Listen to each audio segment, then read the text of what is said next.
Hello everyone, my name is Paul Mundraș. I'm an expert at the Atlantic Resilience Center, and welcome to a new episode of the Future Leaders webinar series.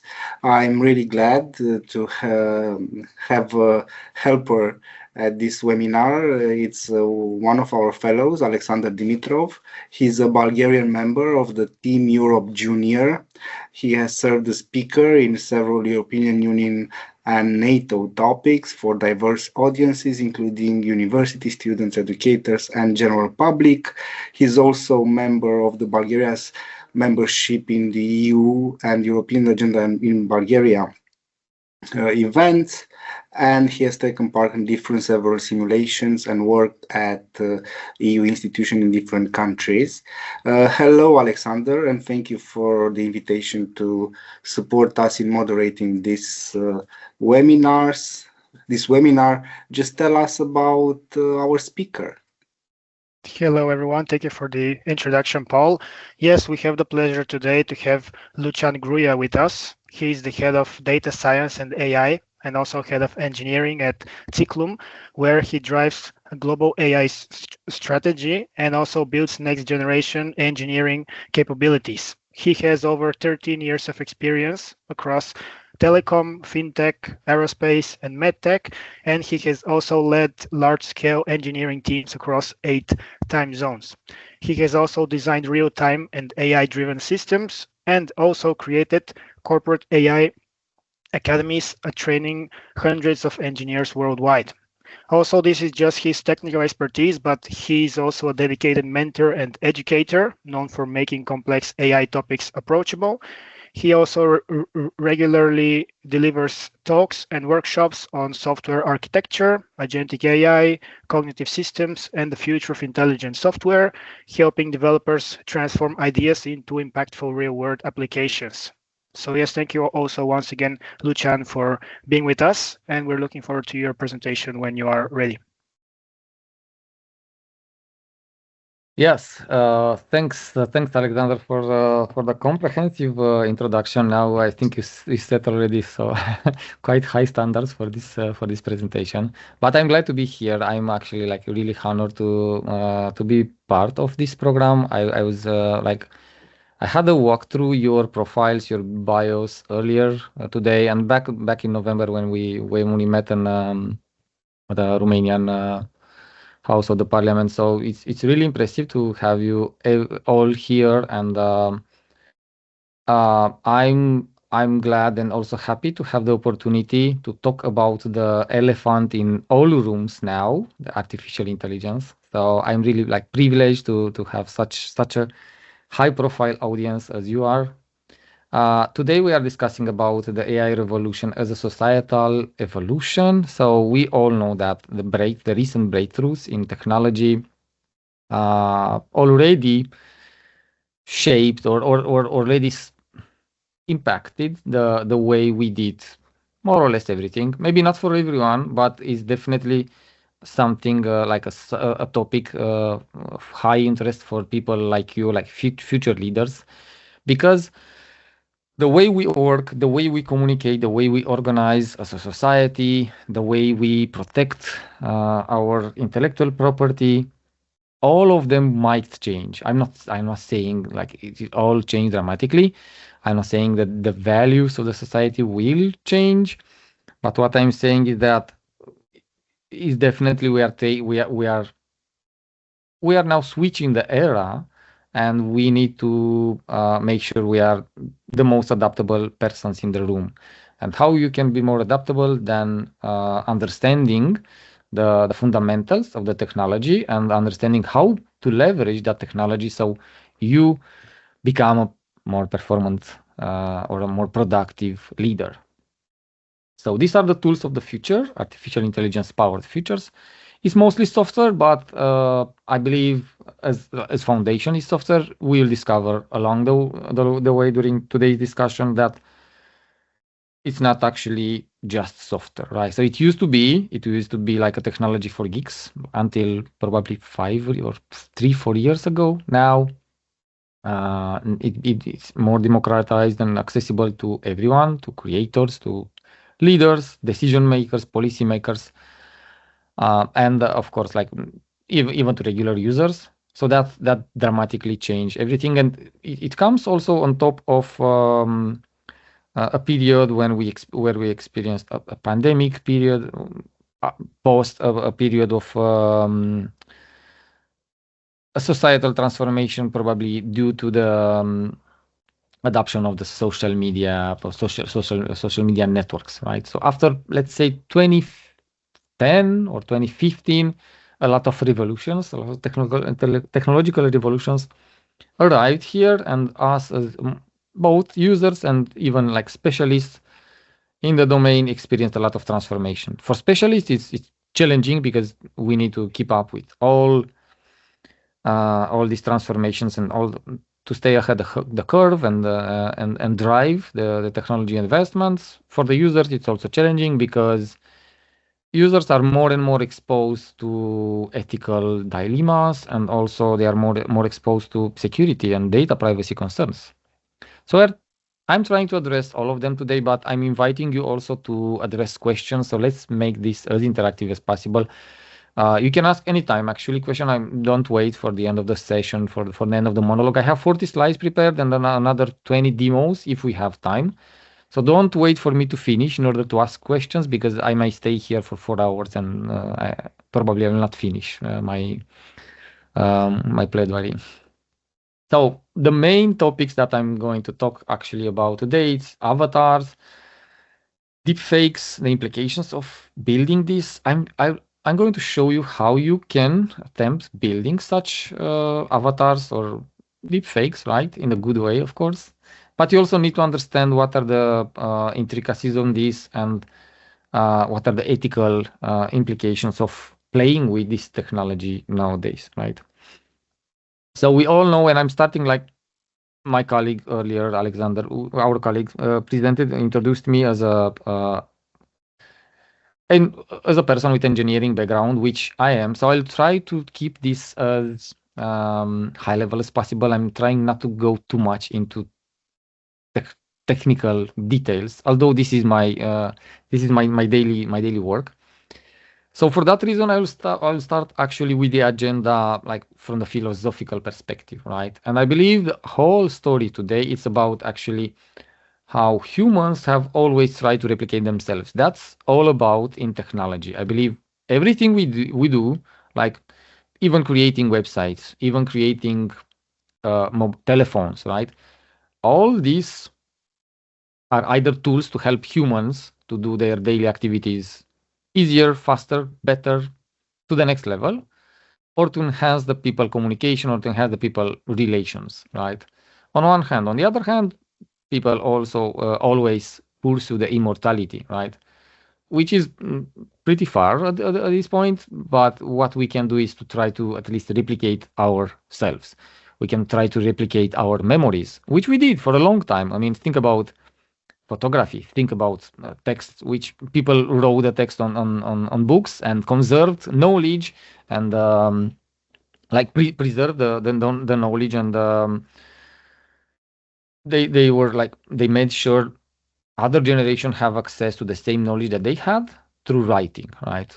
Further, we had the electronic and digital archives, which help us protect the knowledge even better, so that we will not have any Alexandria case anymore. So we are losing half of our knowledge when everything burns, right? So electronics came and helped us, and then digitalization of all the assets, such as photography, helped us more and more replicate our memories at the first attempt now. But now we are building technology that actually starting to replicate our personality, starting to replicate and even extrapolate our memories. It's not only you are writing something down and then that's it, it's written on the paper and it is what it is frozen in time, right?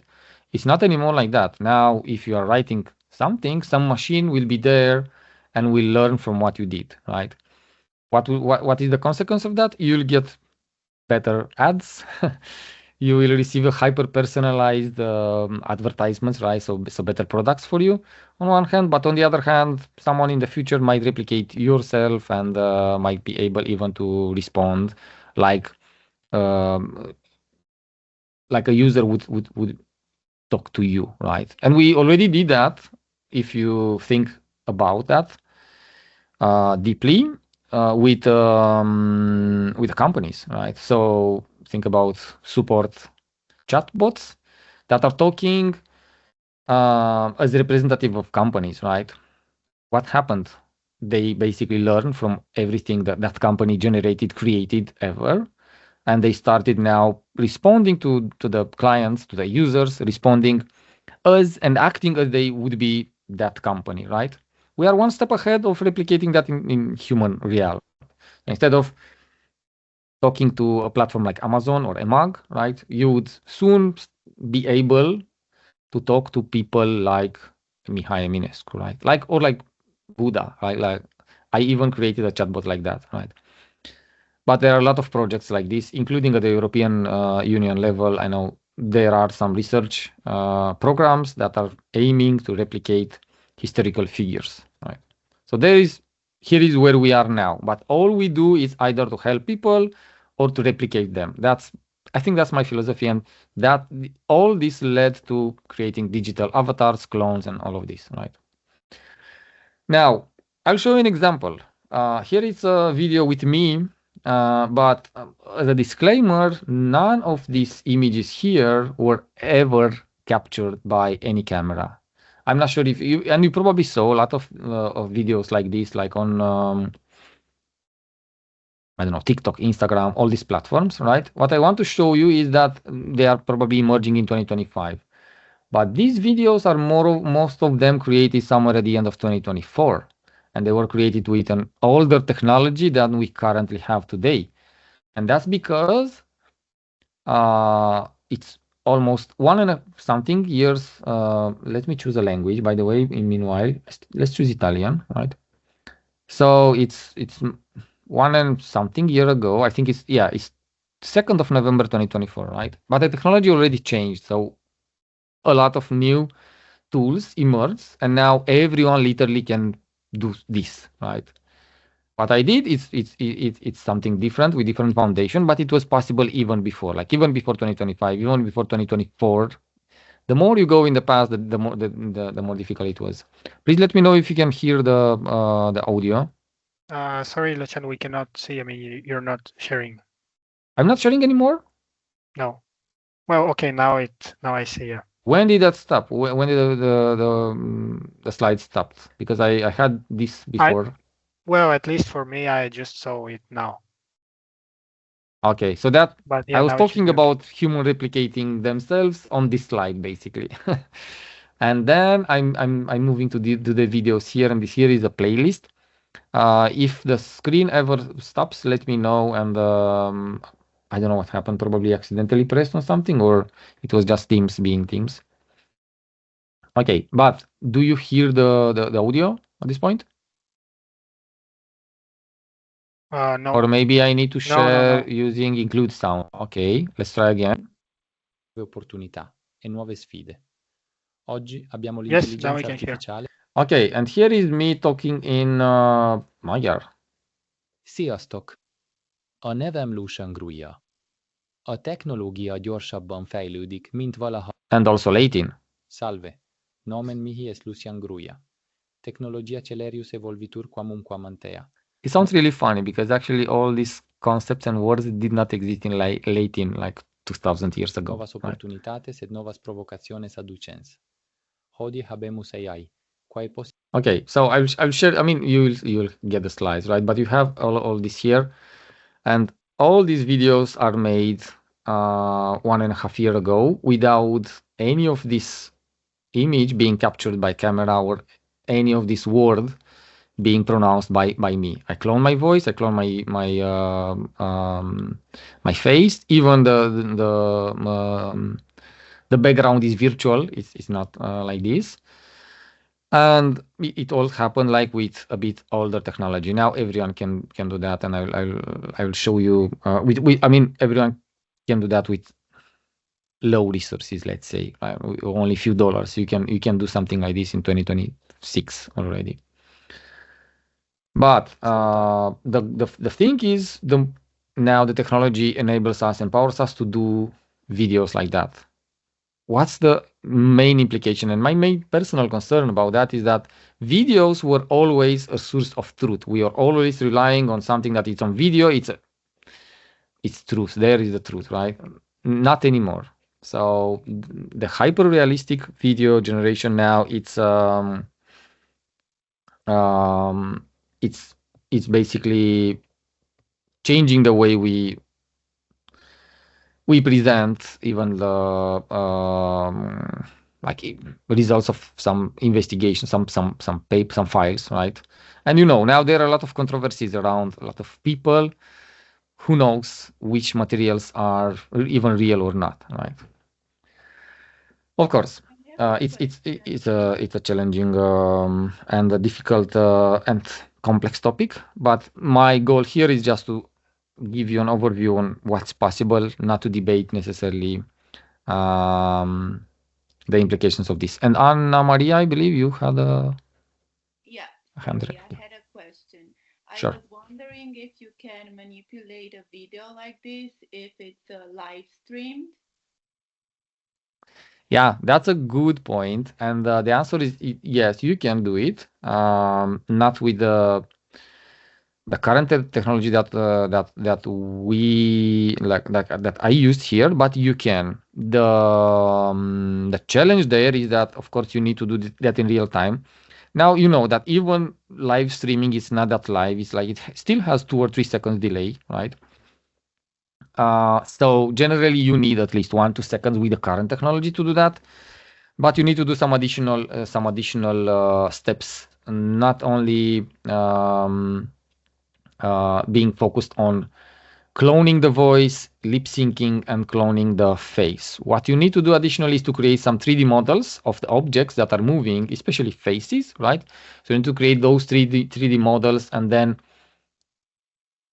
do the lip sync on one hand. On the other hand, adjust the 3D model behind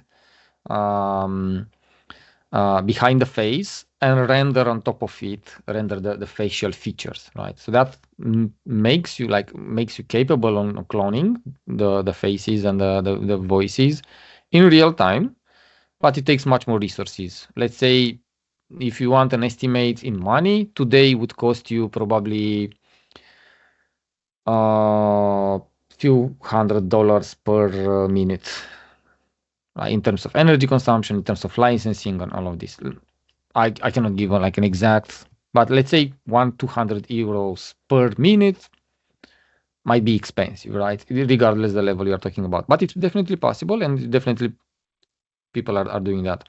On the other hand, there is even older technology that, I mean, imagine television. They do virtual backgrounds for a long time without cloning everything, right? But they are in a more static setup, and you cannot replicate that everywhere outside of the studio. So that there is also a legacy technology that helps you do that. Even Hollywood uses this, right? Think about Terminator back in 80s or 70s, 80s or not.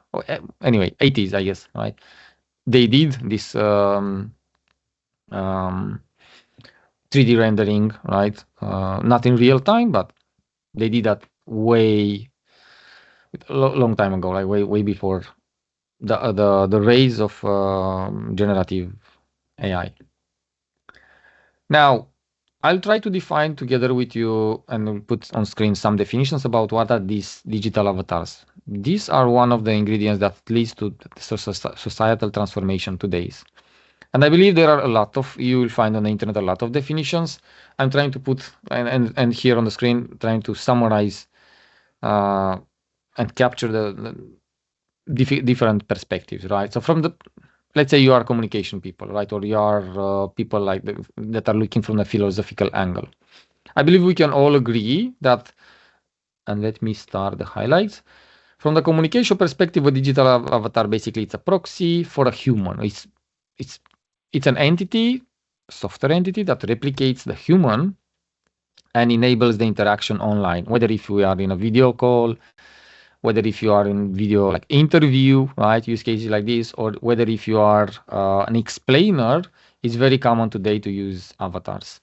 An explainer, you probably know, there are a lot of videos on YouTube that are like documentaries that are explaining things and using some faces which are very very straight faces. How did we do that before? Like before 2022, we were hiring a lot of teams in Asia, mostly like in Asia is very specialized on there are teams that are specialized in writing scripts.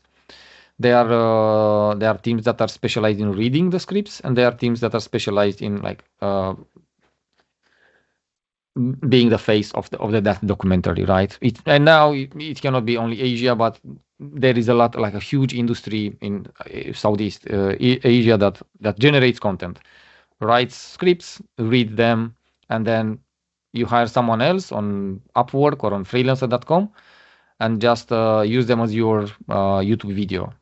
Not anymore. Like in the past 3 years, now we are able now to generate everything, generating the script, have a voice, a virtual voice that read the script, generate some images, generate animation. So you basically can create video explainers with avatars for a few dollars, like $20-$30 probably. It's doable. You can start creating your own YouTube channel on like documentary series. Okay, from the technology perspective, the AI basically, the digital avatars basically combine some multimedia techniques that are simulating the human presence. And from the technology standpoint, it's not necessarily only the communication factor, but it's also about the reasoning behind the avatar, because it's not only an image, or it's not only an image that moves, it's also an image that moves that should answer some questions, right? So AI is not only about chatbots and responding on questions, it's about the thinking, the cognitive process that happens before what's visible on the screen, right? Okay. As I said, I'm coming from an engineering background, so I'm trying to give you first of all, an historical overview. On the other hand, let's see how all these are built, right? And it's a high level engineering perspective. I'm not going that much into details. So when you talk about avatars, first of all, we started with building some sculptures, right, or some paintings, right? These were our first shapes, first or initial ways we created and replicating humans somehow, not digitally because we did not have electricity, right?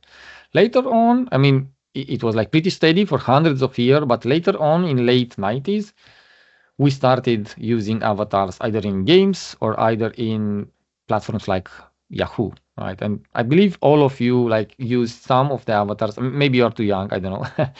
But some of you here, and I definitely use that. Some images that look like me and behave like me, like they are waving their hands or doing some basic motions on the screen, right? As well as playing the game with your own character was a thing at the beginning of 20s, right? Early 90s or a bit later. Now, after 2010, I believe like everything changed because the avatar started looking much more realistic, and we started to be able to generate and render them the movements, the lip sync and blinking in real time. So I assume, especially, I'm not an Android user, but you know, all these iPhone users have now emojis that are not just animation, that small GIFs, are emojis with their faces that are laughing or do real time reactions, right? So what happened, the consequence of us having more avatars, it's some new platforms and new universe started emerging, and even companies like Facebook changed their name into Meta because they believe metaverse and the alternative universe of where people will I don't know, will dive with their own mind there, like in Matrix or like in Inception, right?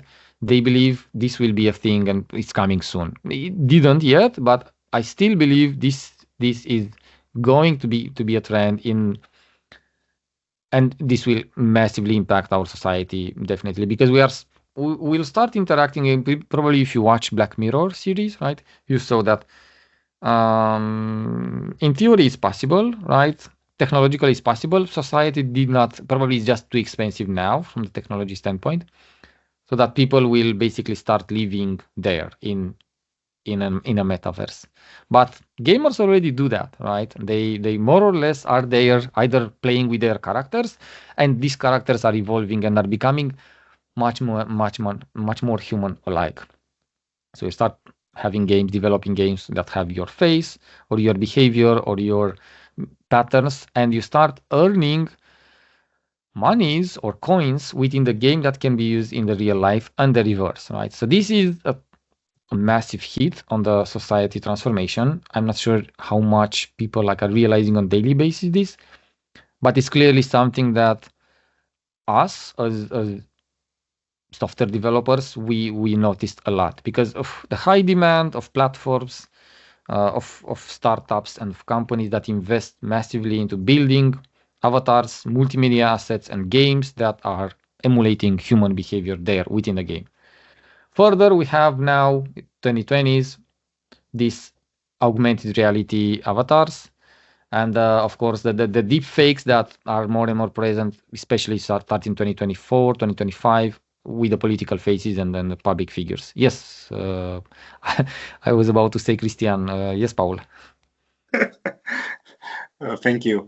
Well, actually, I do have a small comment connected with what you said about spending time in metaverse. I've read the recent study, and it showed that for teenagers, I think under 14 or 16 in the United States, there is quite a high rate of them who spend more than 6 hours on Roblox, which is one of the metaverse platforms, because there are different types of metaverse. And they have virtual coins, right? They are interchangeable with real life. Yeah. Yes.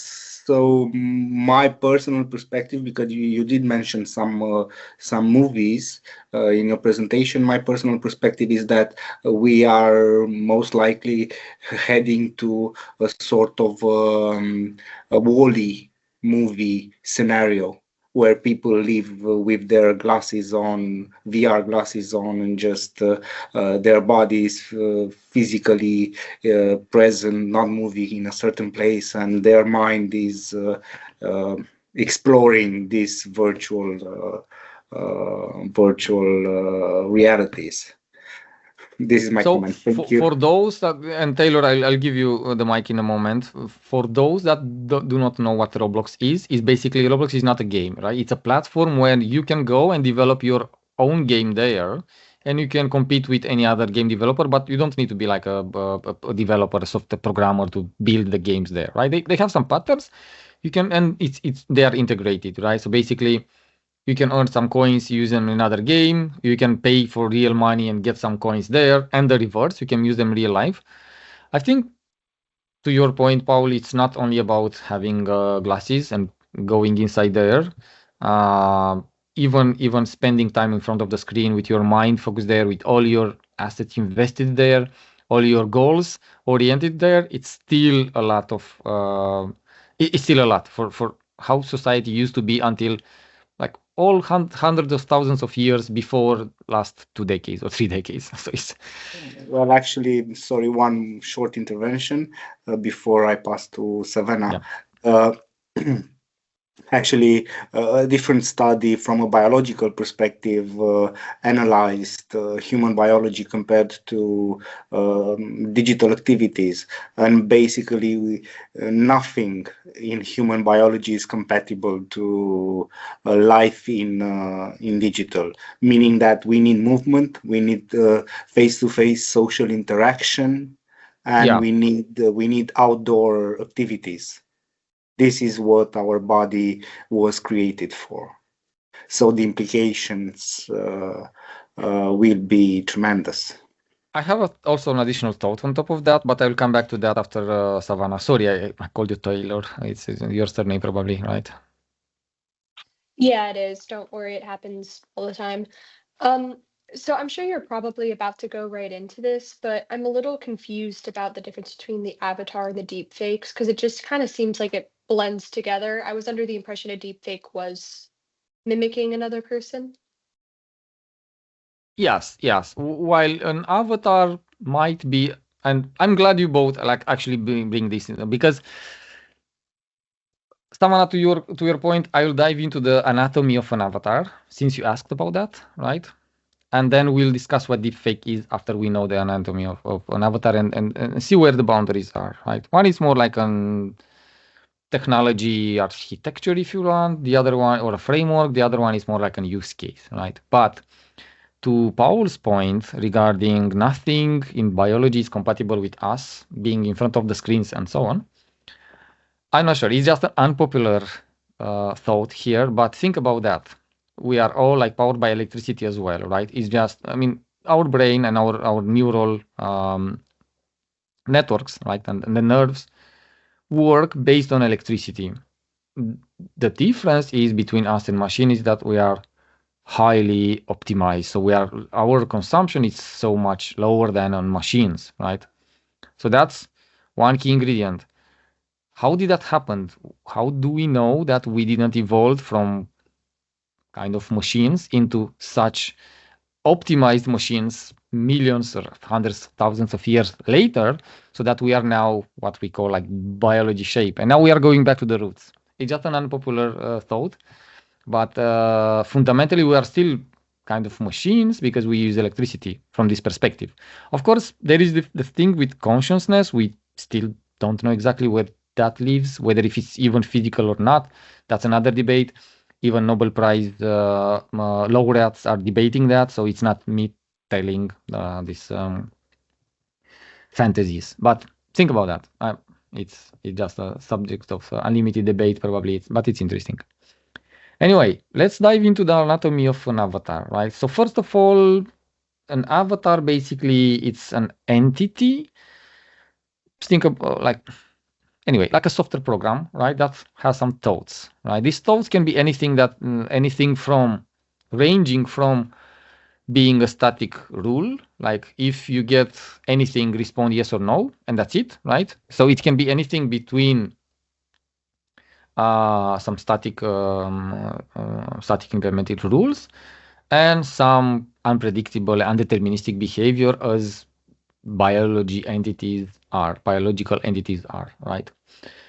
The goal of this avatar is the goal of this entity is to interact with the outside world, right? But it's not only about that. I mean, interacting with the outside world, what does it mean? It means basically you need some assets, right? And it can be anything, right? Typically in nature, the interaction between any objects, it's actually through some of kind of forces, right? And one of these, we have 4 types of forces in the universe, 4 fundamental types, but one of them is the electromagnetic one, right? The energy, electromagnetic energy.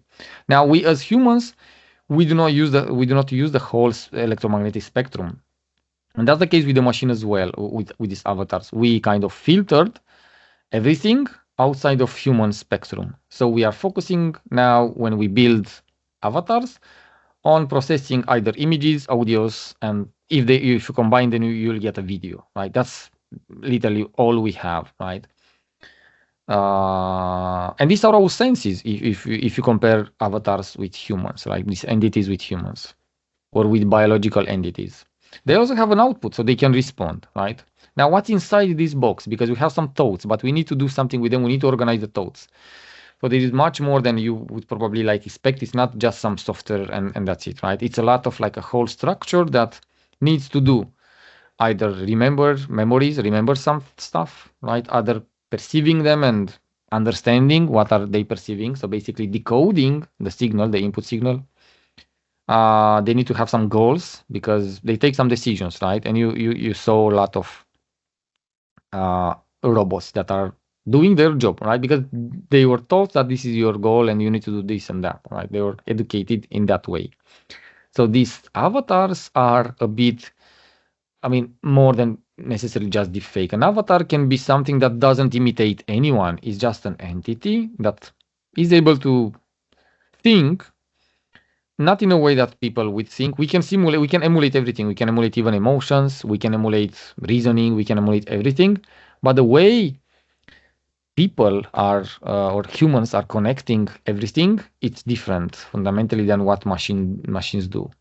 Now, if you build an avatar like that, it can be like a virtual person if you want, right? It should not be necessarily like copying someone from outside. It should not be necessarily a deep fake. But what it does, it basically reducing everything from the outside world. It reduces into something like a text, or not necessarily, it can be image. It reduces into a single channel. While in your head, you don't have the concept of text, video, anything. You have your thoughts, right? Machines do not work like that. Machine needs some mainstream format so they can work with, so they can process some bits, some zeros and ones, right? Which are basically a translation of or either some text or some images and so on. Now, diving even a bit deeper into that, but I promise I'm not going too far with the technical details. Is let's see how we actually. Oh, sorry, I had two more animations here, but I missed.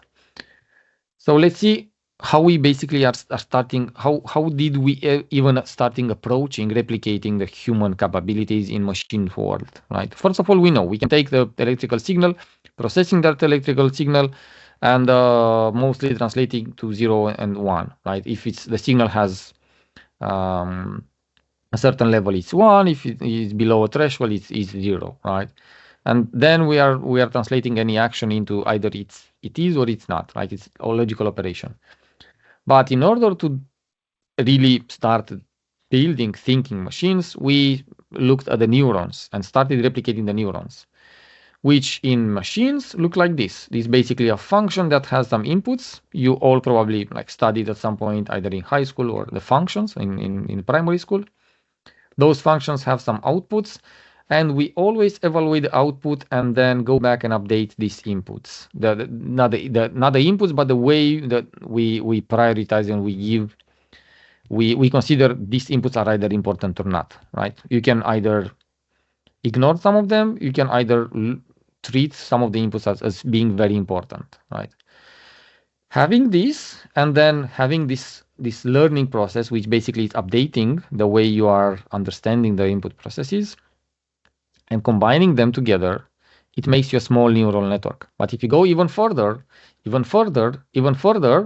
and combine so many neurons, at some point you will notice something very strange. You'll notice that they are starting to learn and behave in a way that you wouldn't expect. That's precisely what happened with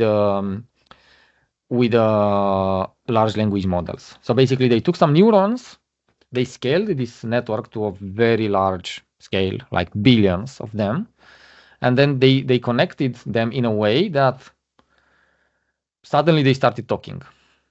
And these abilities are emerging somewhere above 800 million parameters, not neurons. A neuron might have more parameters, right? So that's all happens. That's why still everyone, like even if you search on the internet on resources, no one knows fundamentally why the large language models behave in a way that they do, right? I mean, we know some fundamentals, we know how to build them. We had a good intuition in developing these networks, but no one kind of expected they will behave the way they do, and no one knows how to reverse engineer everything there, right? Which might be scary, sounds scary, right? On the other hand, it's not really like that.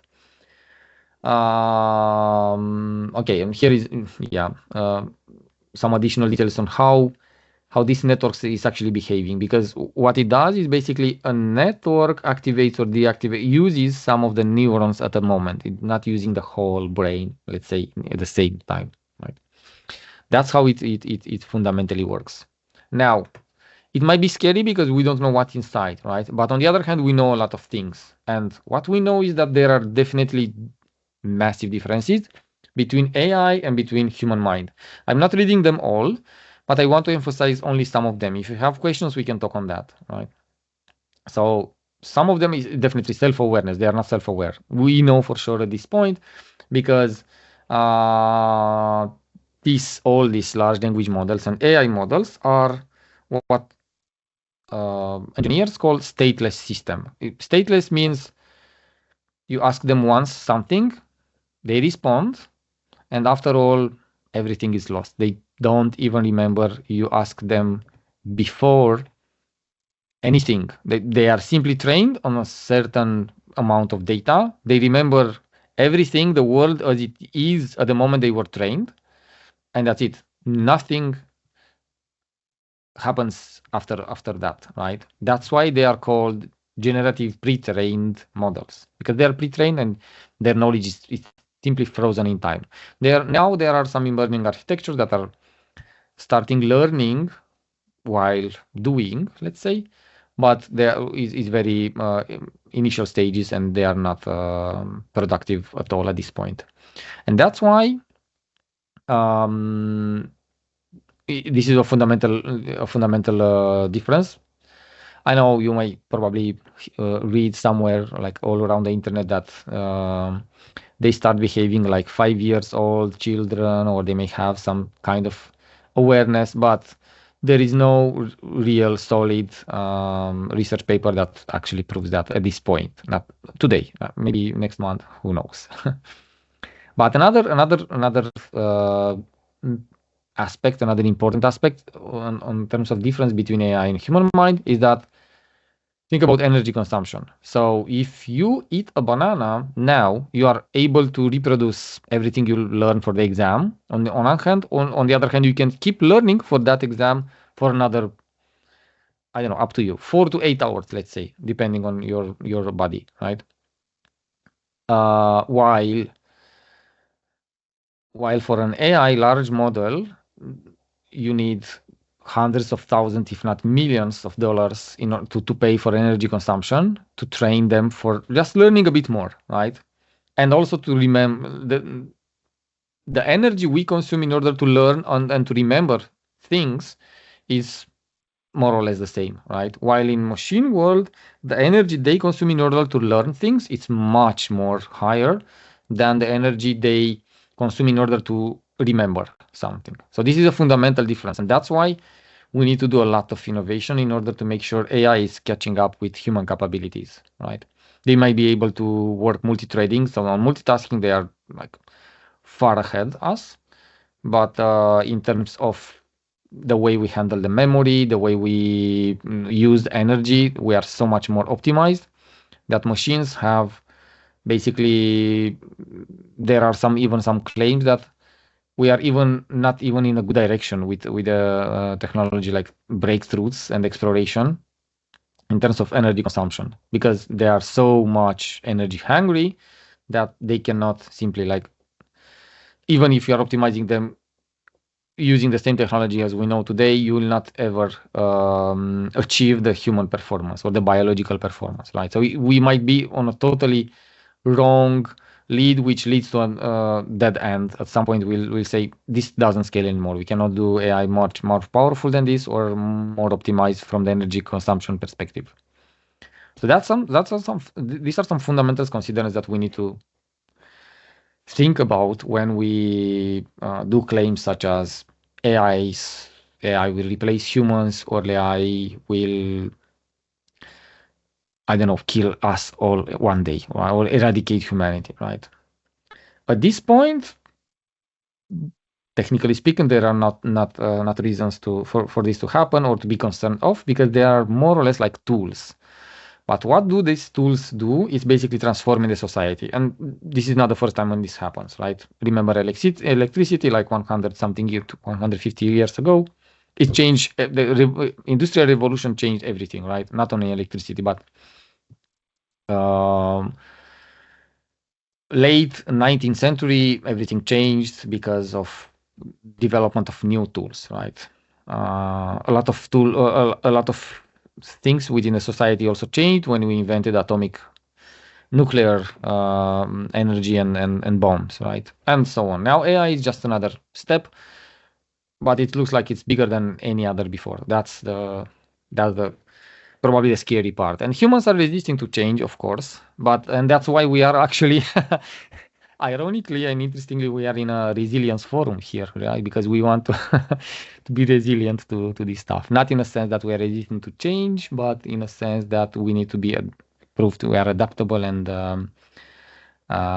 make sure we understand how to use these tools for the most of the best of our benefits, right? Let me show you some use cases, right? So there are again a lot, and we don't have time for all of them, but I think I had like prepared 4 or 5 important use cases. And one of my favorite one recently, I'm not sure if you heard about Moldbook. Maybe you can raise your hand if you even like happen to stow anywhere about that, right? So what happens is like in the past 2 or 3 months, some developers created something that is called CloudBot, which was later renamed to Moltbot, and now I think it's called Cloud Chat or whatever. CloudBot.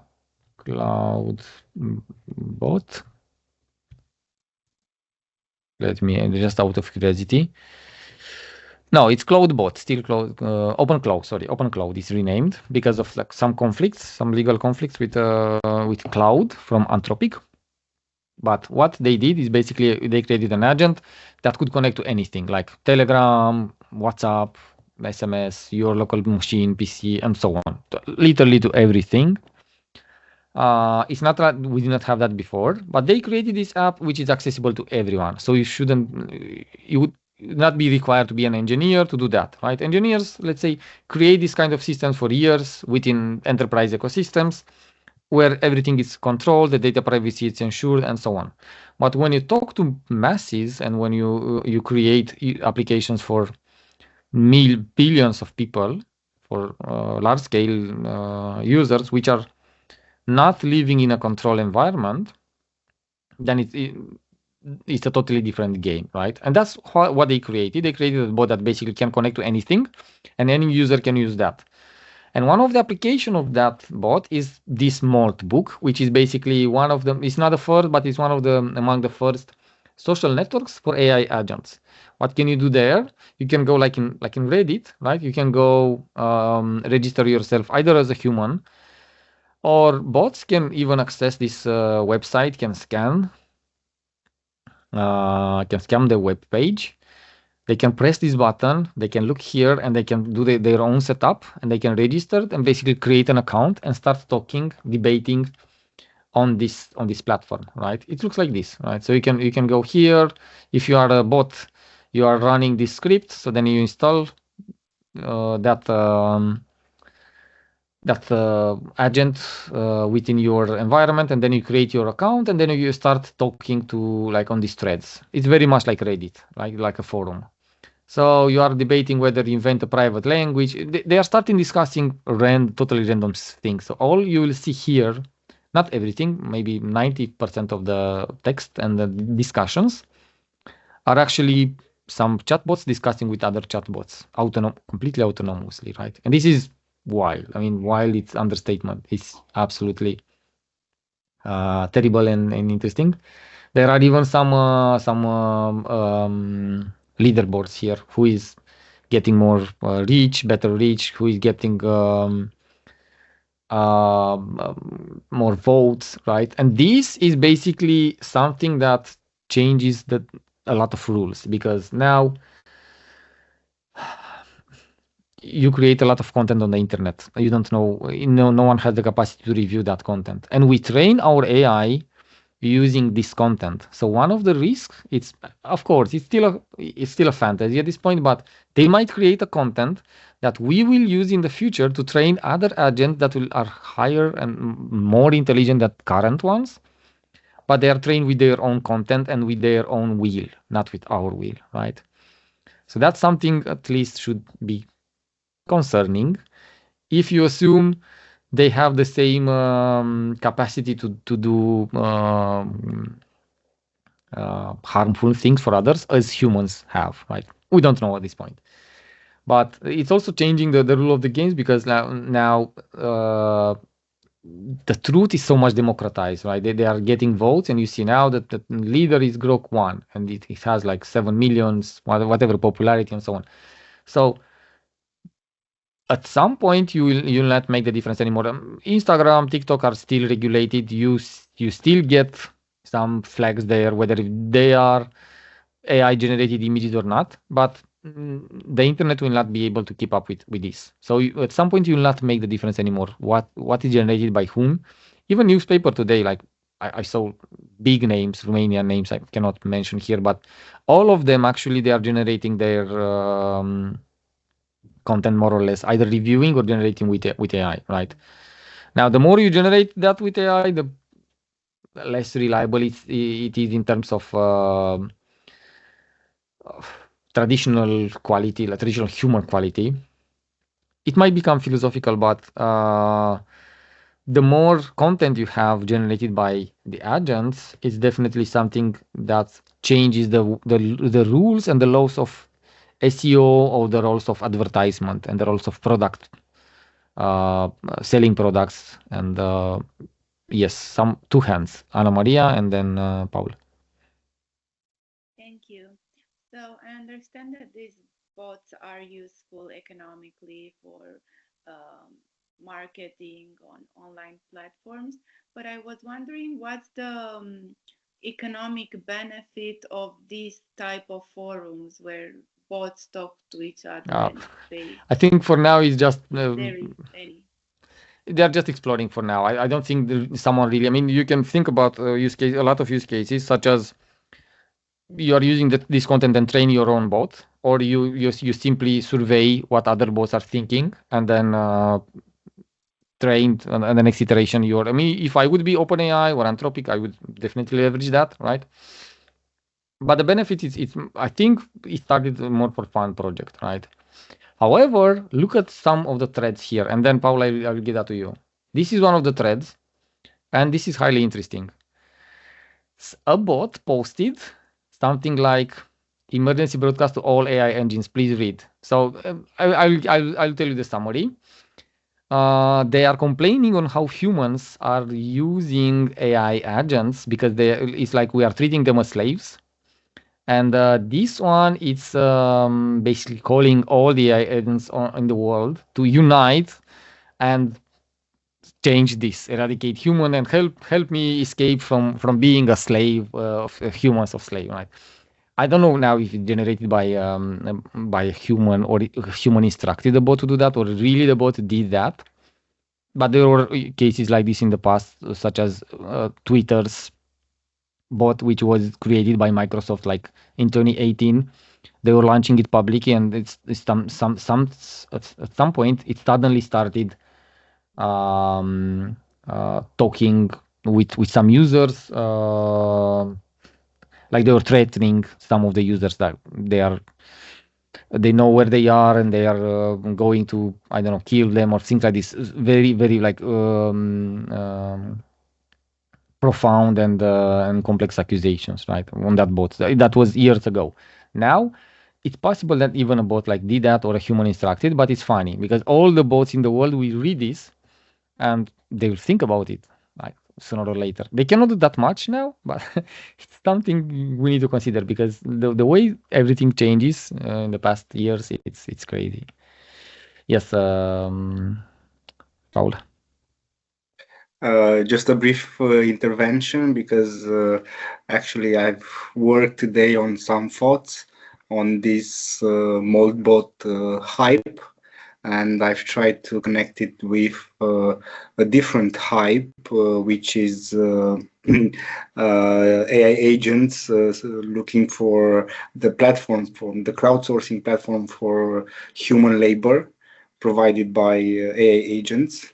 I don't actually remember now the name of the platform, but actually it's an evolution of Internet of Things to Internet of social Internet of Things. So this is what actually happens in my perspective. We are evolving from our phone connected to our network to our TV and so on, and we have the autonomy to a social network of internet which takes the autonomy from us. So it's an owner control issue in my perspective. And actually, the basic question is where is the human in this loop? Are we still in the loop or are we out of the loop? And the consequences, as you mentioned, are indeed in medium and long term, depending on the evolution of these technologies. I Yeah, think it's I think we are very much in the loop actually, and this is not an unpopular opinion. This is something like very much that gets a lot of attention from our ecosystem, like from developers and engineering teams perspective. First of all, humans are that much in the loop because of bots getting more involved in the social platforms, and they are that much involved into propaganda and communication, right? And this is directly impacting humans on one hand. On the other hand, the way we understand security today is changing, and it's basically, think about Windows XP or like Windows 98 or Mirk, or you back then you wouldn't care about data privacy, you wouldn't care about like sharing your identity and location, anything, and meeting random people anywhere, right? Remember those times, right? Now things change because of the social networks, but now within the current background, like landscape of the social networks being here for 15 years more plus, and the bots that are so much like in the wrong hands, they can do a lot of harm. Like in the good hands, they can, but it's always the fight between good and bad. But within the current landscape, everything is being, for the regular user, the security is being reset because, and here is the use case how we are studying this, like as an engineering company, right? We look at these forums and we notice that some agents or some people are hacking other agents very easily. Normally, they are supposed to. I mean, you would say it's an innocent. I'm building a bot that is going to automate my home, right?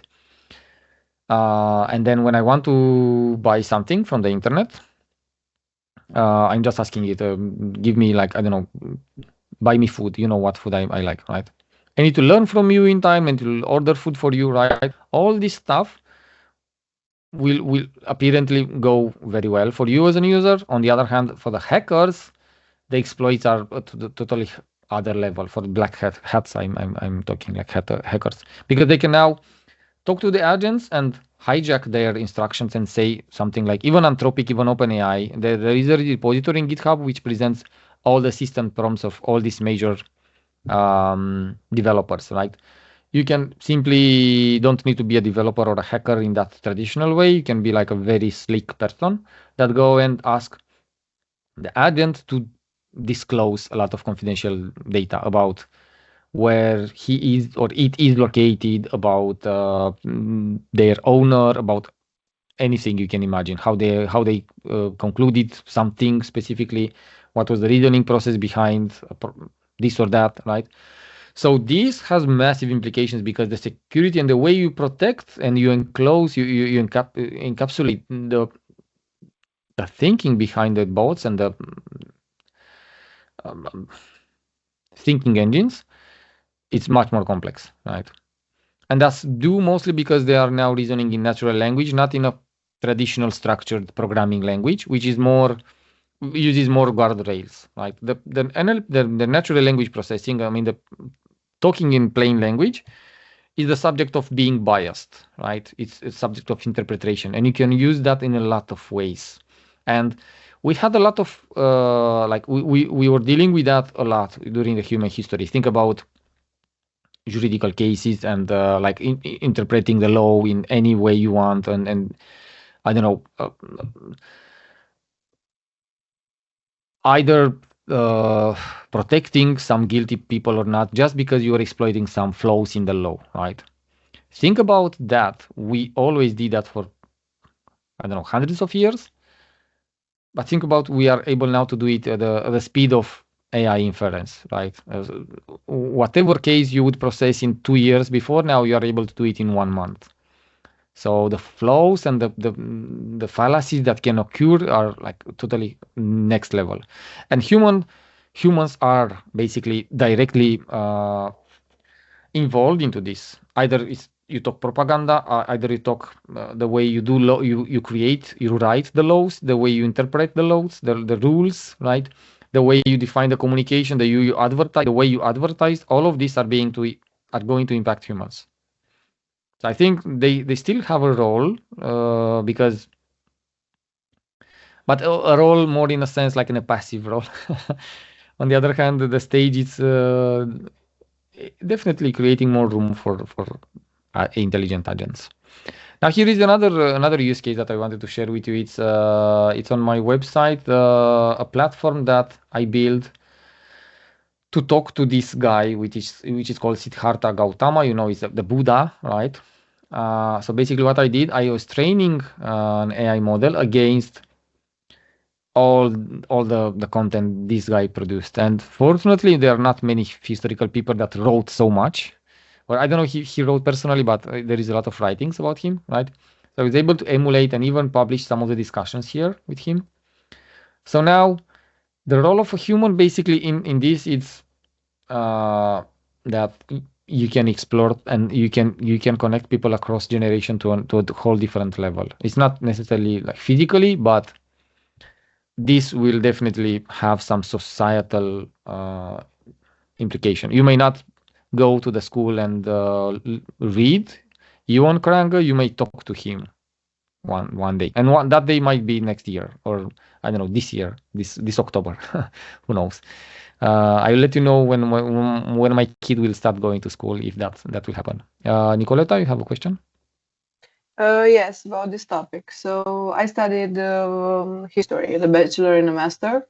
And when we speak about history, what we've been taught is the fact that mostly history is the interpretation of a person of a certain era of what might have happened the back winners. then. So exactly. So aren't these avatars the same thing? Is not the interpretation of me who I'm doing it, or of my I don't know, my network about what that person was at some point in history.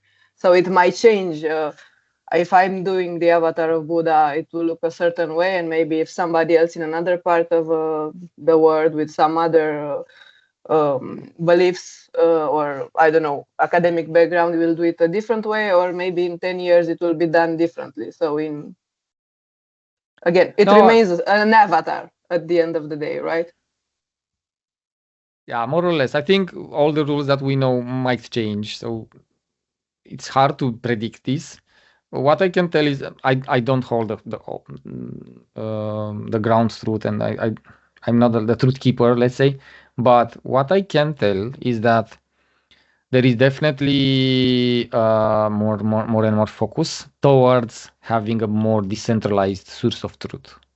And you probably heard all about blockchain technology, right? Which basically is a source of truth, decentralized, which now it's not focused necessarily in this area, but I believe it's a general consensus that blockchain hype will come back very soon, because it helps you democratizing the truth keepers, basically. And the history, for now, it was like always written by the winners. This might also change, and this also has a massive societal implication, right? Because now it's more and more difficult to hide things from the crowd. Think about what currently happens in all over the world, like in politics, but there are some high-profile people that are like accused of very bad things, right? And even with that power, they cannot protect themselves because the technology works kind of against them. Now people are able to communicate more and more easier, and it's becoming difficult to hide things. Whether truth or false, they are there, and everyone sees everything. Paul. sorry, it's not easier also to falsify them. So it's not a balance. That's in a way. I think we still have some tools today to identify the fakes, but it's probably the source of truth as we had like until now, the videos, is going to disappear, and we need a better technology for that. Currently, one of the best we know is quantum resistant blockchain infrastructure, but it's currently also too expensive. So I don't know. It's more than technology involved here. It's also politics. It's also economics. It's also future leaders like you that are going to make the right decisions at the end of the day, I believe. Yes, Paul. Thank you. Yeah, well, another short remark. I think that the issue is not exactly technology, because I am aware that many software developers like you, Air Future Leaders Fellowship of Sorry, no, I pressed accidentally on another button, the wrong button. Sorry. And I think that not only the technology is the issue here. Of course, we need to keep the human in the loop, but also the pressing issue is the cyber behavior. This is one of the concepts I'm trying to popularize, meaning that people take the technology's input without critical thinking, without having that ability to critical think and assess what exactly is happening. And this is why I think that the focus, at least for us who are on the non-technology part of the hype, is to increase education. And actually this webinar series is one small or big step we are doing to do that. And thank you again for the explanation. It's very interesting. Thank you. Sorry for intervening. No. It's very helpful. Actually, it makes this all interactive, and I definitely agree with you. I believe awareness is the first step. Now, it's not all about technology. I don't think tech people understand this like profoundly, like in all its dimensions and implications. I believe probably nobody does, but we need to work together on building a good understanding and educational materials, right, in order to make sure our future generation will understand better the how to ride the technology. You probably know China already develops from primary school programs for kids. They learn how to use AI and what are the ethical considerations behind it. This is something probably everyone has to do, because I don't know, it's part of the society. I don't know how to like call it better than this. It is part of the society, and indeed, I think that we have to go, let's just say, deeper. Even in Romania, it's the discussion, and in Europe, it's the discussion with access at social networks, starting from a certain age, 16 respectively. This started in Australia last year. I think that France passed a law with this similar interdiction. Spain is thinking of doing it. Even in Romania, it's a debate. But the question remains simple in my perspective. Is this the right thing to do, or just are we complicating things by forbidding with no further discussion, no data, no nothing? I think it is a pragmatic thing to do. It's a definitely a tough decision. We need to do probably both. If I would be like the buttons there, we need to do them both. Right? You need to take some risk, because otherwise you will fall behind competition. That's one of the rules in enterprise. However, the new use cases will be identified always by people that are called entrepreneurs. Right? They will find always blocking everything cannot be not wrong, right? It feels to me very wrong, blocking everything, because it's against evolution. Basically, we need to be resilient and tackle everything, not necessarily forbidding, right? That's just my view. But of course, again, that's why you are here. You will get much more perspective than just someone like me, like an engineering perspective. So I trust you'll be there at the buttons one day and we'll take the good decisions. And I'm going to watch you doing this. Let me show you. We are like almost 20 minutes or 15 minutes left, but I have to show you some other stuff. I want to emphasize that this AI technologies basically are not only chatbots or not only bots or not only avatars. They can now power everything, like such as, I don't know why this is overlapping my text, but they are basically can power hardware, right? And that's why I mentioned before, like when you're talking about the biological optimization, right? Think about building a robot which still uses electrical wiring and has a brain that is powering that engine and makes it talk, reason, work, execute for you dangerous operations such as go to the battlefield, right? Or go in space mission. We had always robots in space mission, but now we have robots that can basically put hands on things and smell things, right? Or they can, I don't know, decide there.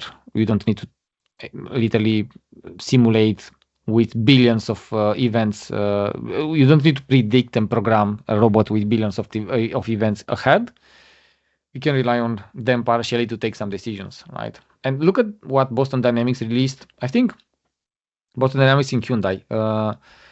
I think about 3 weeks ago, if not 4, and they were winning the CES to 2026, the huge festival of technology, the biggest in the world, right? So these are robots that are presented here that has this weight. It's taller than average people, right? Yeah, they have the reach like higher than most people, right? But they are so powerful. They can move these pieces. They can work basically in a factory, right?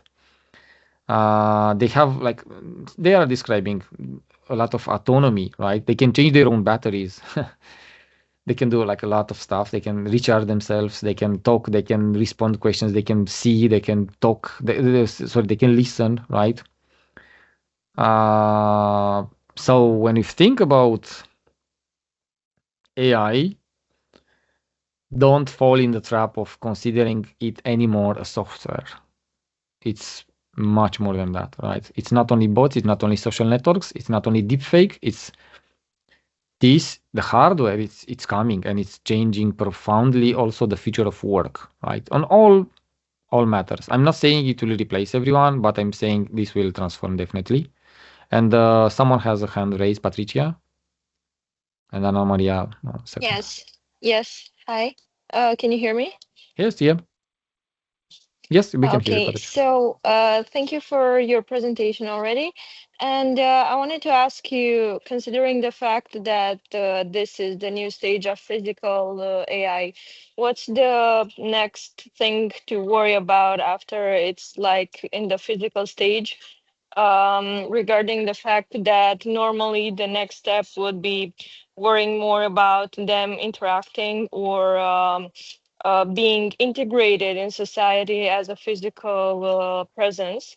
And normally, technologically speaking, a lot of people worry now about quantum. Like, how do you think AI is going to interact in the physical stage with humans, and how long until we will worry about the next thing? What's the next stage of it that's concerning? Yeah, thanks. Interesting and fascinating, definitely question. Of course, I personally still look at all this, even hardware and software, more like they are tools, right? I don't feel they are anywhere close to becoming a threat or anywhere close to being integrated and getting rights like human rights, right, or animal rights. We might have at some point maybe machine rights, but there will be definitely much more limited and not just because they have a shape of a human and they can do some of the things as humans, they should necessarily be humans, right? Because fundamentally they're not yet.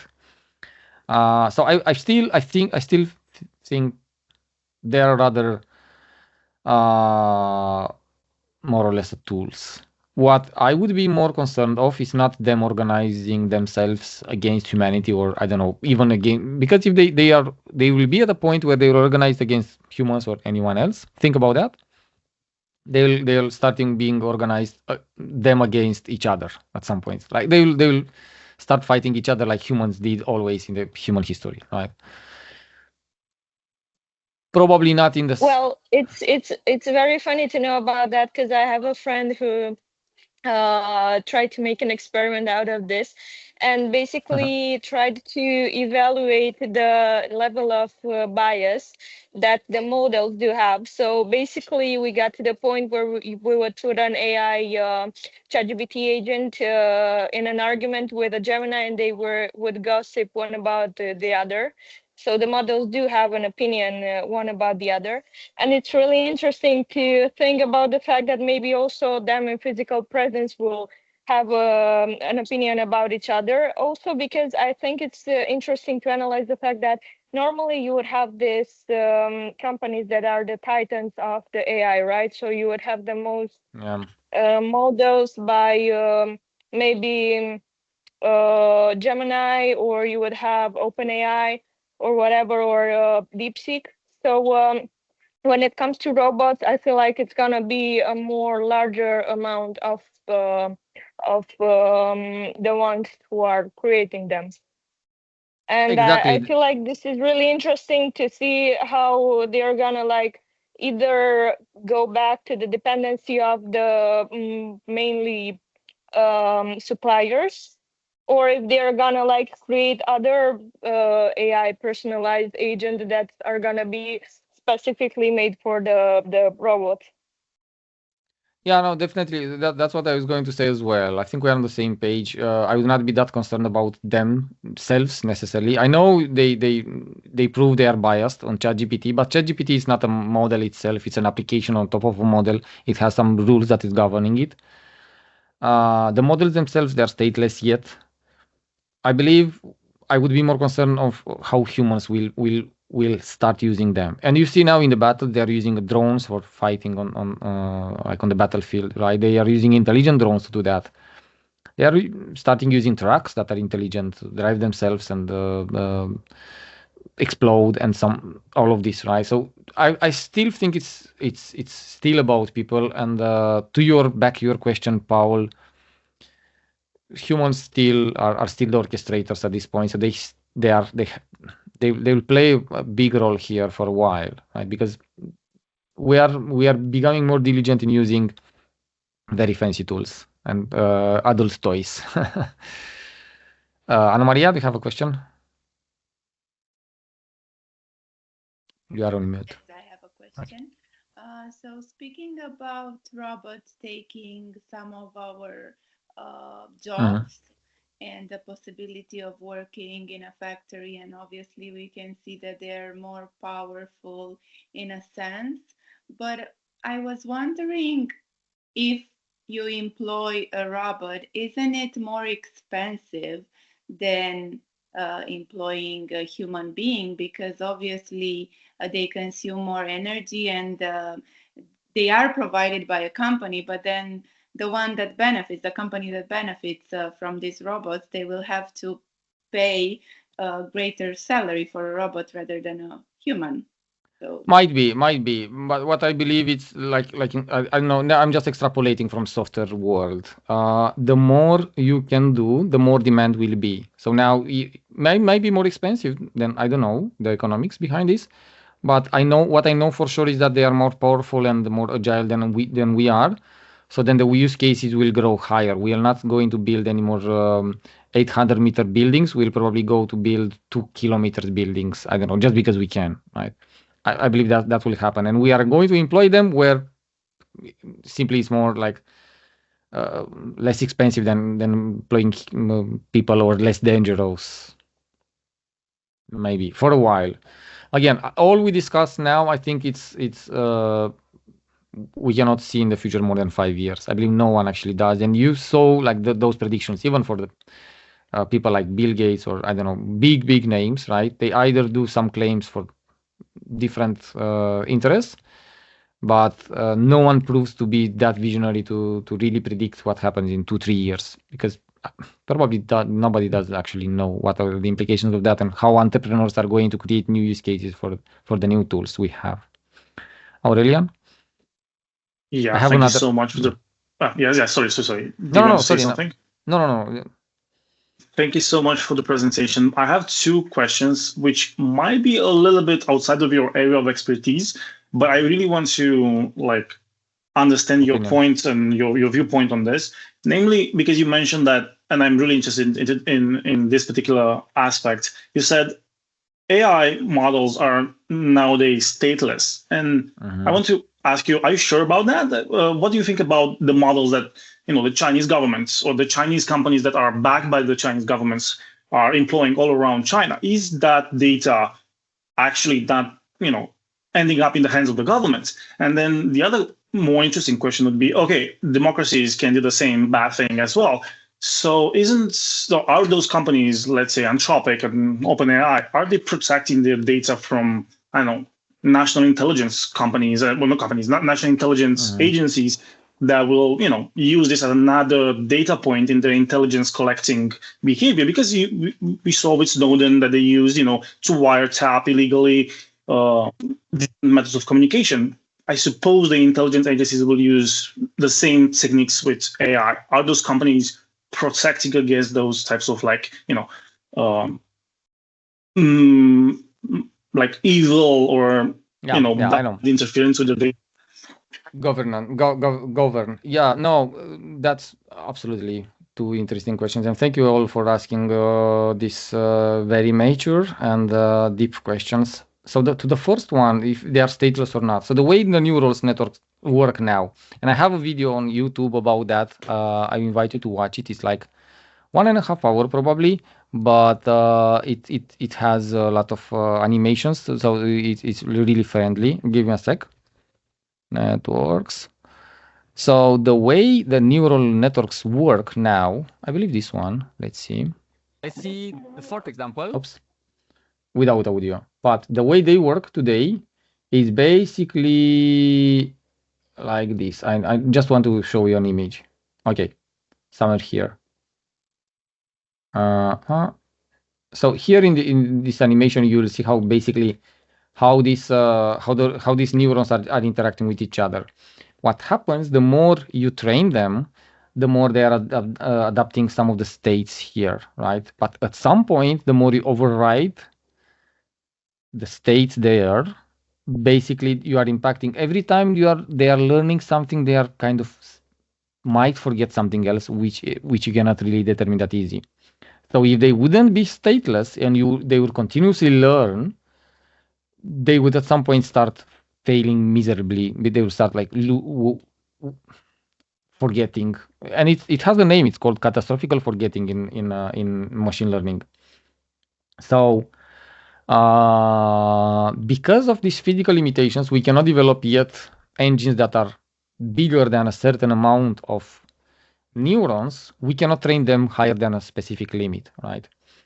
All you see about ChatGPT, government, they remember this, and they are continual learning systems, is because on top of the model, they have other applications, other databases. They are orchestrating these databases, and they just take decision based on that.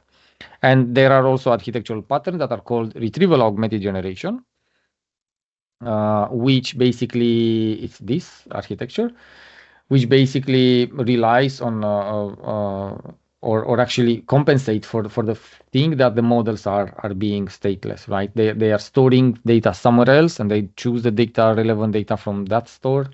I have another talk on that on YouTube as well, so I can share both of them with you. It's like 3 hours, but I think it's worth, or at least maybe try to search on ChatGPT and explore a bit more the concepts. But I'll also pass my videos to you as well. Where are them? Now I think it's Ciklum. Yeah, I think this one. So I'm going to share this with you, and you can watch this. And to the second question, if they are protected by the government, more or less. I think the regular user probably not. Not. They're not. But the enterprises are because of different contracts. Now, who knows if the contracts and laws will change or not? It's not that. I would not say, technically speaking, it's not 100% safe, right? That's why the emergence of open source and on-prem self-hosted models, it's so much hyped, right? Because now anyone can, instead of using ChatGPT or any other model like Anthropic, OpenAI, DeepSeek, whatever, you can go install LM Studio. You can go and choose, I don't know, Gemma, and start talking to it as you would talk to ChatGPT, right? So Gemma, it's tell me something about France. I don't know, just an example, right? And it works seamless, right? They are more like smaller models, but they are more specialized, and you can still use them in conjunction in order to achieve the same thing as you do with ChatGPT. Maybe not the same level, but they are pretty much powerful, right? So that's kind of the highest protection you can get. You can get these models which are absolutely stateless. They are just a file, a JSON file with some numbers there. That's it, right? The reason you do against those models is basically due to the calculations you do in order to obtain responses. I have another training on that as well. If I can share all of them with you, I'll think about that and we'll send to Paul. But I know we are like almost out of time. I want to show you something like I probably don't have to showcase everything I have prepared, but here is an interesting use case, and I'm switching a bit the topic, coming back to deepfakes and digital clones. I'm sorry that Savannah dropped. She asked an interesting question on that. I hope you will watch this, Savannah, later when you come back to the recording. So here is basically just another easy example of how digital clones might become dangerous one day, right? Because anyone can hijack someone's identity very easily. Here is what I did. The Air Future. So here is Paul's picture, and this is from a real. I think I just wrote on Google. I'll show you how I did it very quickly, right? Paul Mundrash. Not here, but yeah, actually here. You see, this is like one of the first pictures you'll find on the internet with you. And I found that actually on this was from your webinar, but I found that on Facebook actually, right? So if I go here and ask for Paul Mundrash, I will get this one, right? The very first image I found, right? Is this one. And then I found on Google this video. What do you have on the video? You have your voice, right? I took both of them and I combined them here. Thank you. My little 3-year son just gave me a peanut. Tata are o ședință, da? So I combined them all. I cloned your voice, I cloned your face, and I made you tell this text, this one here, right? So you're reading this text basically. I could have you read anything, right? Let me show you how you sound, and maybe you can tell something so we can compare. Can you help us read this? Well, actually, now I know who to call when I want to skip a day of work. I think it can be very useful. It's not real time, but yeah. So just for the sake of this exercise, maybe read the first sentence here or the first few 2-3 lines. So the Atlantic Resilience Forum Future Leaders Fellowship, a flagship initiative of the Euro-Atlantic Resilience Center, is designed to empower the next generation of strategic thinkers. Okay, yeah. So we know how your voice sounds like now. Let's see if it's matching. The Air Future Leaders Fellowship, a flagship initiative of the Euro-Atlantic Resilience Center, ERC, is designed to empower the next generation of strategic thinkers and integrate them into the fields of resilience, multilateralism, international relations, and diplomacy.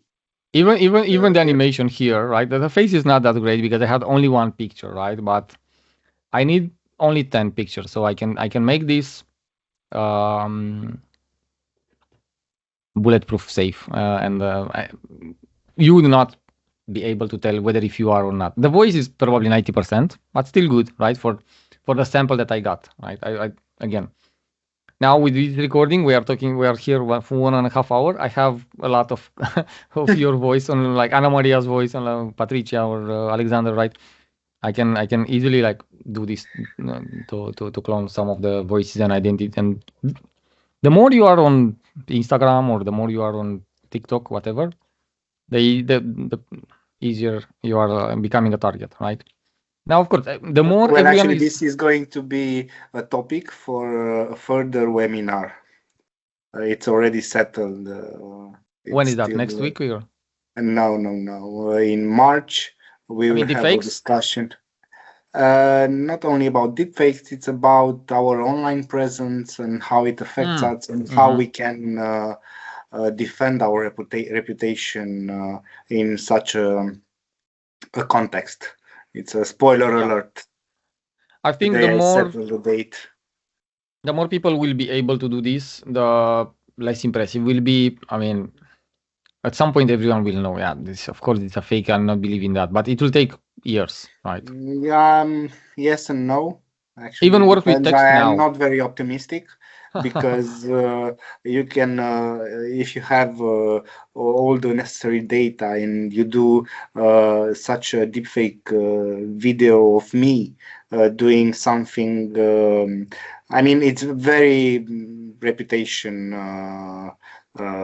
sensitive in my perspective. I know, especially for political and even economical leaders and so on.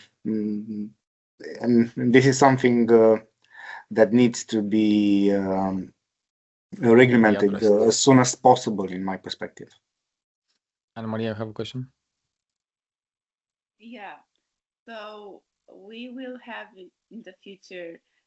We will must I don't know, get royalties on our persona and voices or copyright our voices. So.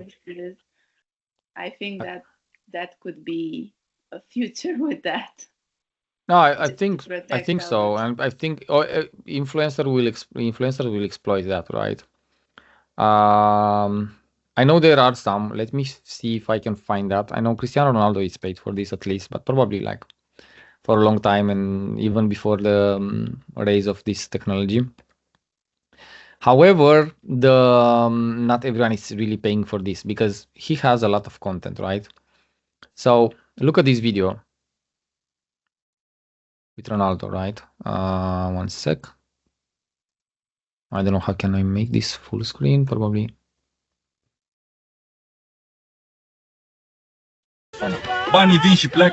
So they made Ronaldo. I don't know. It's maybe the sound is too loud. I can lower it a bit.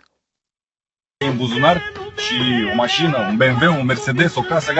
this is hyper realistic, right? Because he has a lot of content, and they made him talk and look like you would not say I mean, unless you hear the music on the background and you hear his Romanian accent, you would not tell he's not really Ronaldo, right?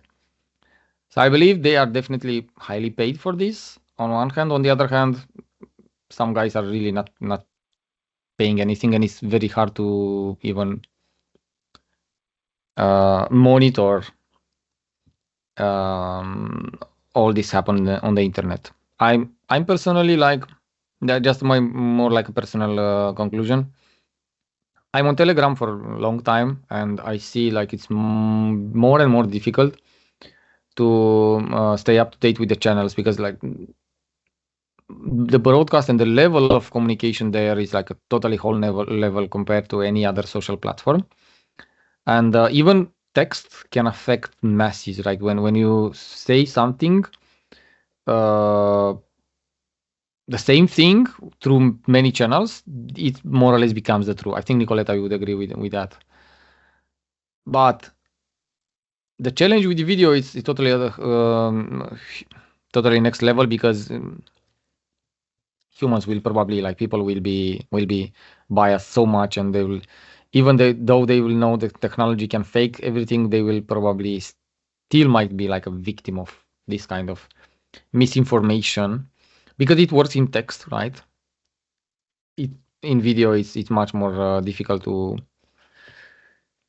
tackle that. But education is definitely a factor, and how we do it, I don't know.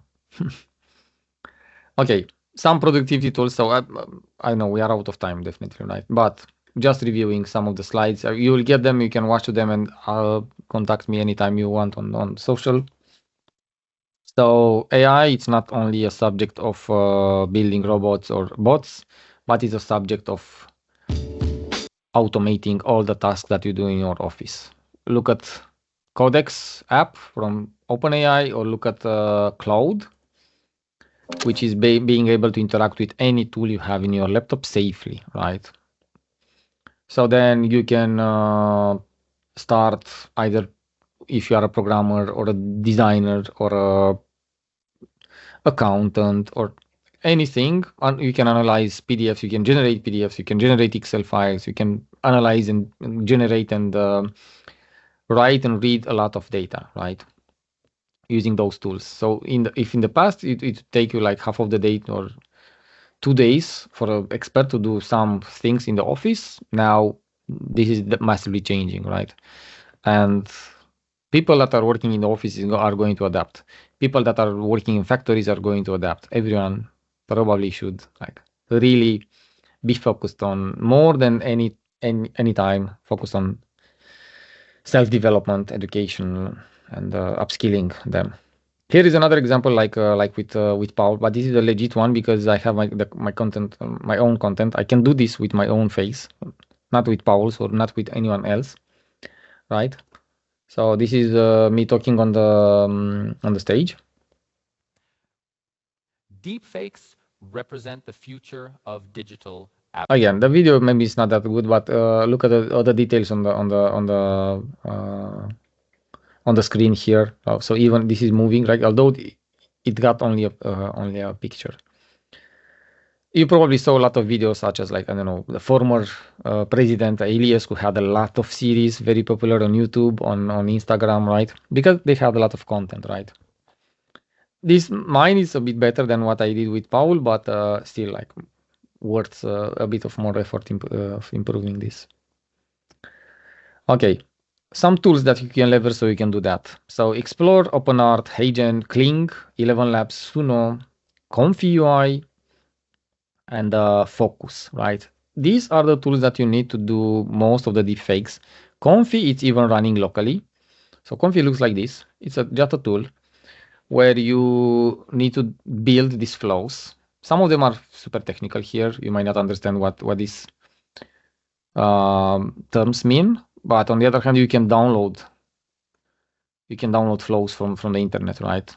They are paid. If you're not building them, you can pay for them, but you can basically build these flows, and this is an image generator, right? So I can go here and ask anything like an image that illustrates a human within an avatar movie theme, still blended with a matrix theme, right?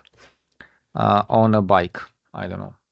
I can tell anything to AI. And these models are highly specialized on designing these avatars, and not only, I mean, you can do this on ChatGPT as well, right? But the reason why you want to do this with a tool like Comfy UI is because a workflow like this guarantees you have a consistency of the character. Now I can do another iteration, riding. So I can do like basically an animation, but just generating more images that are consistent and they keep the character consistency. So then I can make the same guy riding the bike or doing the same things, right? Whatever. I need to fine tune it a bit, but or the prompt. But these are highly specialized tools, way above ChatGPT and whatever Claude or these mass users tools that are targeting like the regular users. Yes, Paula. You are so this is very interesting, but let's keep in mind that the topic of the webinar is AI revolution and societal evolution, and I know that there are some questions prepared by our fellows. So let's keep that in mind to also have a little bit of time to answer those. Thank you. Yeah, thanks. Maybe we can go directly to the questions actually. So I think some of them we already addressed. That's why I was trying to cover them because I read them up front, right? So come on. So I need to have everything on a page if possible, please. Come on, Word. Help me. Yes, these are the questions now I can see. So yeah, thank you very much once again, Lucian, for the interesting presentation. We learned a lot of new useful information about AI, about its impact, about also examples, let's say with Paul's voice, how it managed to make it maybe 100% the same.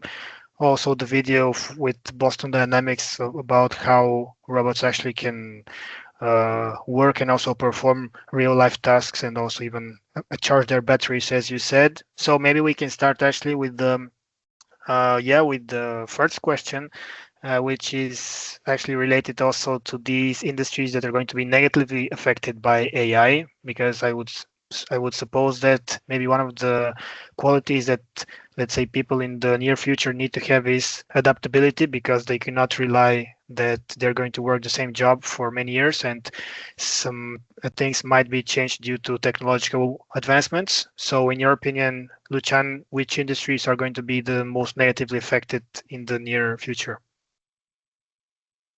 Yeah, it's definitely a tough question, and everyone probably has difficulties in tackling this. It's definitely all the industries will be disrupted, I guess. That's why what makes this technology and tools more special than before. I believe the labor work might be one of the most affected because of the automation, and now the tools are not only I mean, in the past, although we had the tools, we still had people to run the tools, right? Now they are becoming more autonomously, so we might not need people to run cars, to run I don't know, even factories, right? All this. I think this is the first layer that is going to be affected, the physical, human labor. But also there are potentially industries such as advertisement, copywriting, translation, right? All this stuff are basically the way we do now advertisement on Google, on, I don't know, social platforms is definitely going to change because the level of content we generate is so much higher. And that also encapsulates some traps there, which leads to data privacy, which leads to security, and all of them are interconnected.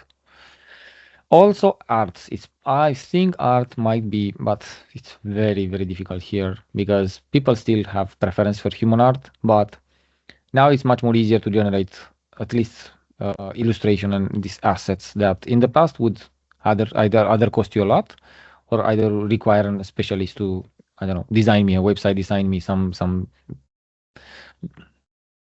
I don't know, some logos or things like this, right? I think these are probably, but again, it's way beyond my expertise. It's just my personal opinion at this point and might be not 100% accurate. Yeah.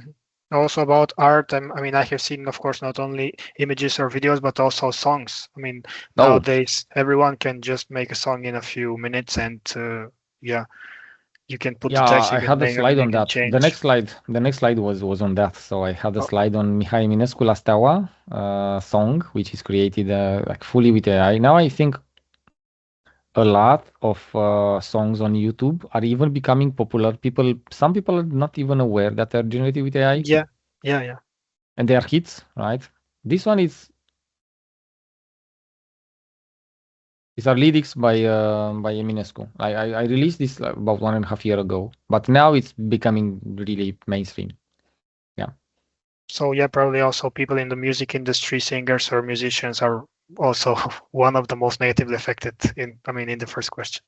Today I saw some some statements such as if you listen AI generated music, it has something there that is going to affect your brain because of some, I don't know, some strange waves that are there hidden into the songs and blah blah blah. I don't know whether if that's true or not. Doesn't look true, but it's funny that artists already started fighting with this. Yeah. And how do you believe also that companies can ensure that, let's say, artificial intelligence is used, I mean, to improve productivity and not actually replace people? Because I think the first thought that people have is, I mean, oh my God, this technology is going to make me useless. I'm not useful to the company. So how can they, let's say, communicate, or how can they implement it in a better way? Yeah, that's an interesting question, especially for a programmer like I am, because when the first LLMs emerged and we had the first tool that are really able to generate code, everyone was the end of software engineers, is the end of developers in 2 years, in 1 year, in whatever, tomorrow, right? So what happened, what the phenomenon that we saw instead, it was the increasing demand. So the more you can build, the more market will need, because you can simply build different stuff. So the market adapts and really quickly asks for other things that couldn't be feasible 2 years ago, right? So how we are now focusing our energy on this is basically making sure the people are using properly AI to have an enhanced productivity.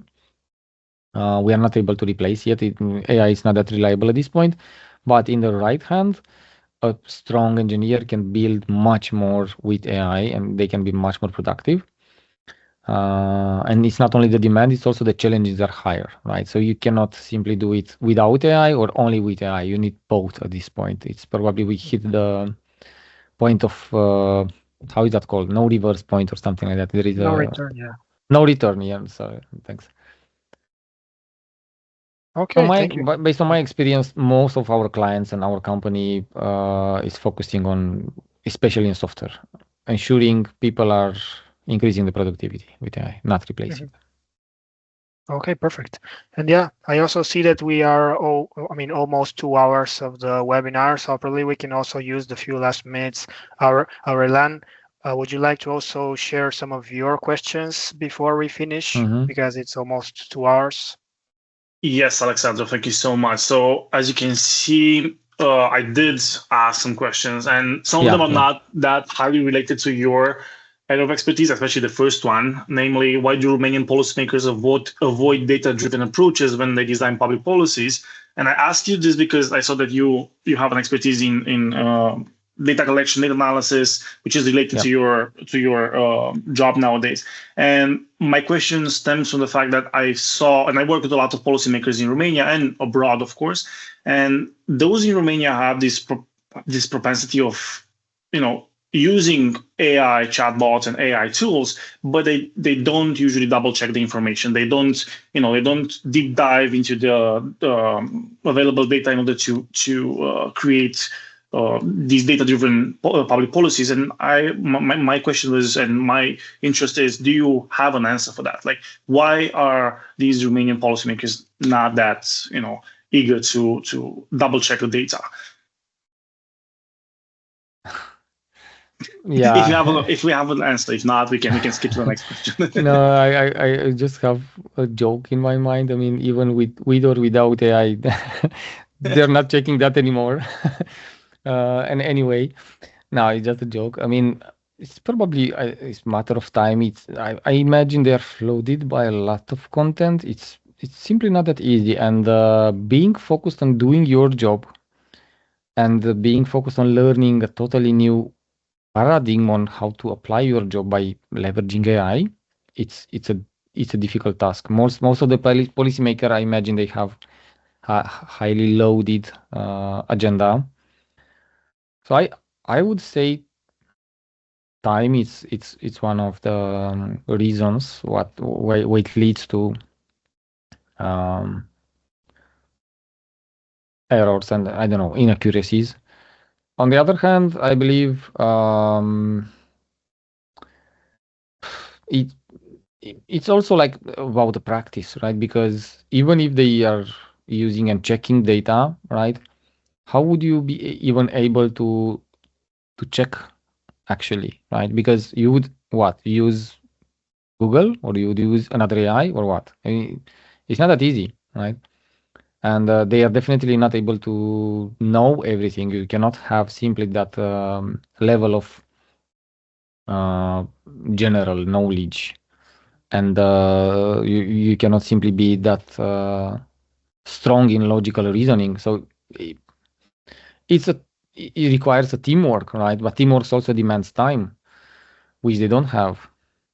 I think it's all about time and practice with a tool. It comes with time, but they don't have time, so it's a loop. That's my Thank you my so view much. on And my this. second question would be more, which is it's a little bit cliche, but I want to hear your specific viewpoint on this. Namely, with the rise of generative AI and upcoming elections in the Yeah. US, the upcoming, the most recent ones, October and in or Romania in the future, yeah, and all over the world. How do you think generative AI will influence elections? I know you're going to tackle misinformation, disinformation, and so on, but going even further, like what's the large scale impacts of AI in upcoming elections? Oh, I'm not sure if in the upcoming, but I believe we might need a better system for organizing elections. If you ask me as an engineer, and I even have a post on my personal blog, like it's 4 or 5 years old or even older, where I was asking basically, what if the society would be organized based on some principles that are aligned to engineering practices? So when you design a machine, when you govern, I don't know, a process, right? When you design, I don't know, anything, let's take a car, right? You have a specific process that makes it rigorous, the process of designing it, and ensure you don't have mistakes, right? And if you have mistakes, you have mitigation plan and so on. Why, if we would simply tackle the problem of society and the way people are expressing their will, the way we are weighting it, the way we are checking how much accurate are the numbers when you count the votes, right? All this stuff could be approached by a much more robust mathematical approach by leveraging technology. Technology can be also like biased, but I believe we are again at a point of no return, just because with the obsolete practice we have in elections, and elections are basically the foundation of democracy. We have a methodology that is so obsolete that can simply not overcome the challenges, the new challenges that are coming with the new technology. So we need to adapt that methodology, definitely. I'm not sure if this year this will be really impacted. I mean, it was like anyway, like 1 or 2, 3 years ago, even social platforms have basically bought votes, right? LLMs as well, when the propaganda is totally next level. They definitely bought, or I don't know, won some, earned some votes, right? Either good or bad, I don't know what to say, because it was always like that. The more you're able to, I don't know, express what you want to say, the more you're convincing the people, the more votes you got, right? That's fair, whether if it's good or bad, right? But what's definitely challenging is that we are not measuring it in an accurate way, and it has a lot of inaccuracies, like the counting the votes and distributing the rights to do uh, like the promos before the elections are not fair and even at this point, right? And it's actually more like a question that I have actually for people like you, like with your background and expertise, whether if this is even, like, philosophically speaking, this is even fair for the for a democracy, people with better tools and with more access to crowds is privileged and have more chances to win some elections, right? Because I believe this is where we are heading to. Thank you so much. And I think that the next two questions related to the connection between the development of AI and digital populism. I think you almost covered it during your previous response. And my other question would be, okay, so this is the effect on elections. This is the effect on high level policymakers because they don't have the time to to get in touch with new things we saw in Congress a couple of years ago, and even recently that these people are not yet able to fully understand, especially these older policymakers. But my question would be to even go even further, like what would be the effects on the larger population? We've seen lower attention spans in young people and in the general population overall, but how do you see this trend progressing in the next 10 years? Low attention spans, not so much attention to like the objective truth. So what's going to be the impact on? I think on the impact is we are probably going to be so confused on what's actually truth or not that you simply cannot take an informed decision and data-driven decision. I think that's why I'm saying. But you said that in better words, right?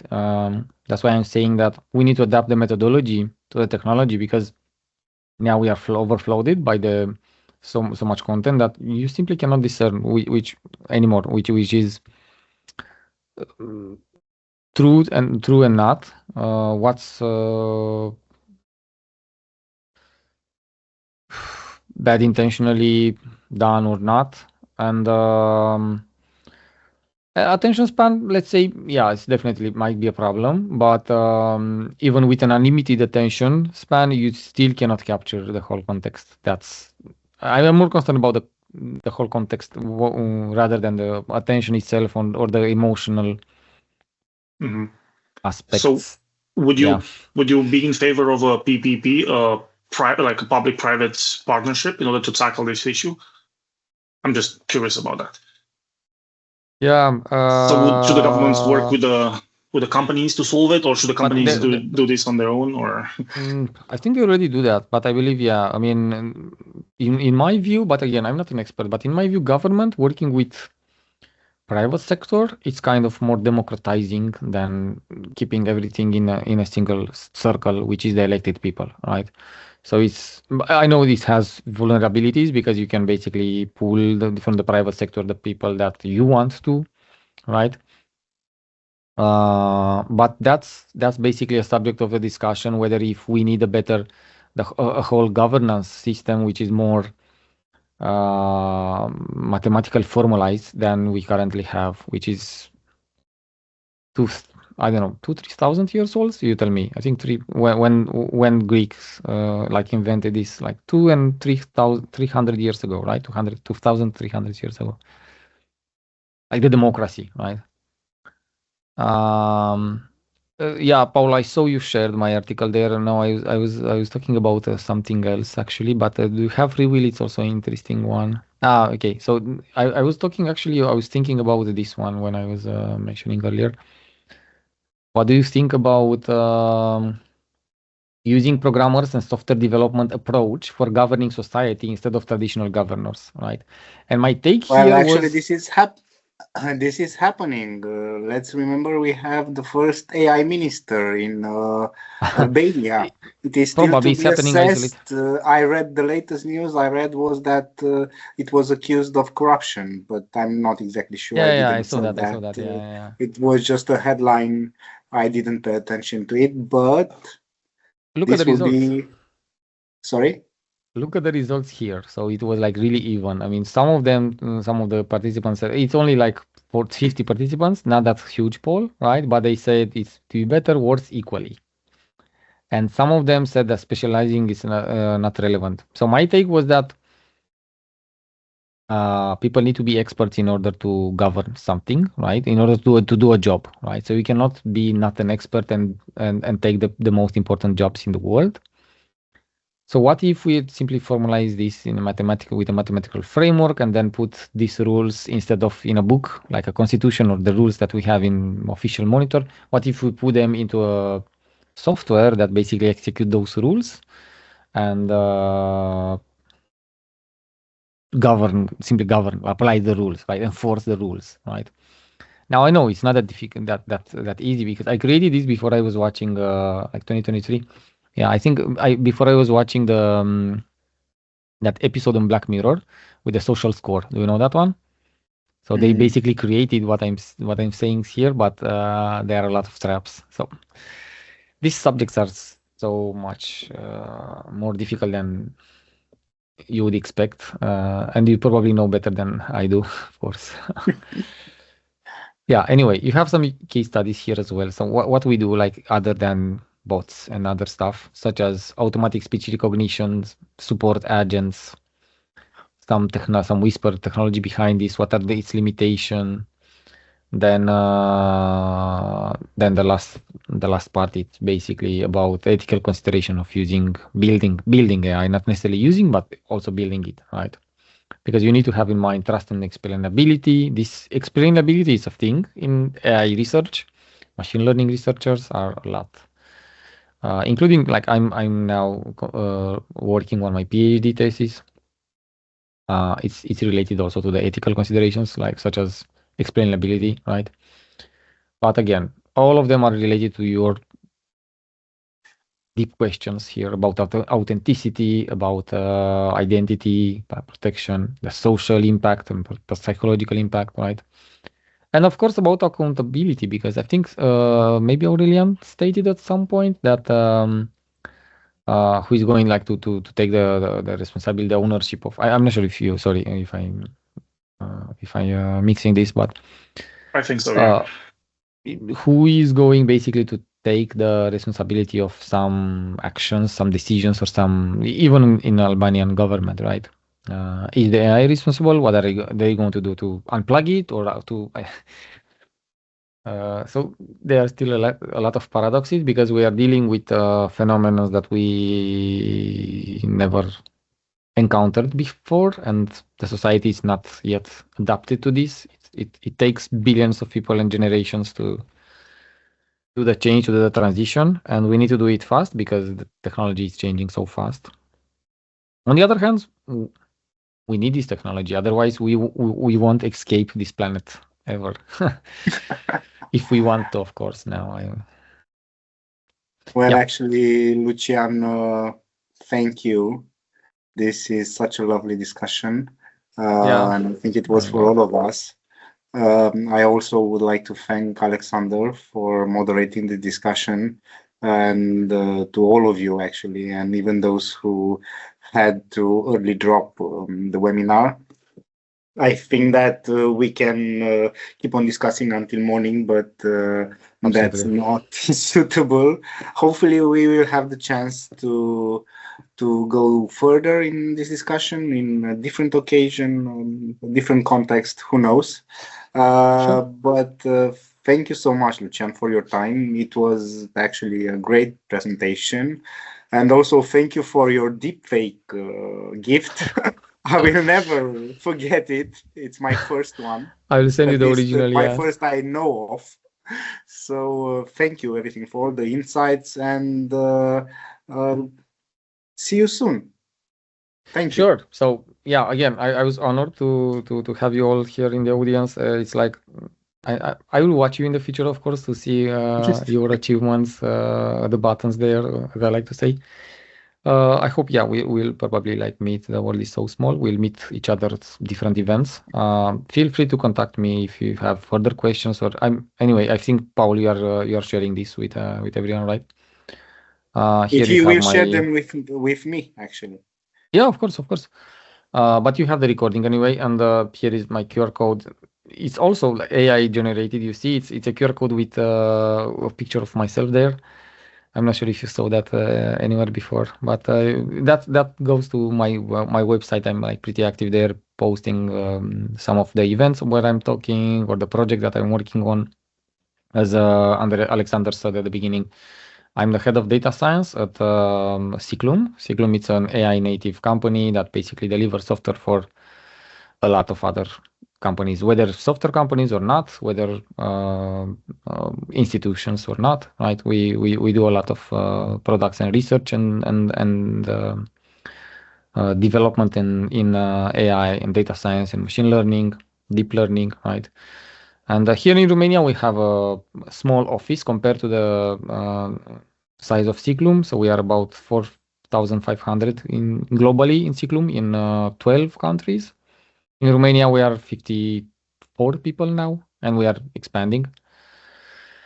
So yeah, that's about me, and yeah, I'm happy to be here, meet you this lovely Wednesday evening. And yeah, thanks again for the invitation, Paul, and everyone. Keep in touch. you. Also, thank you Bye.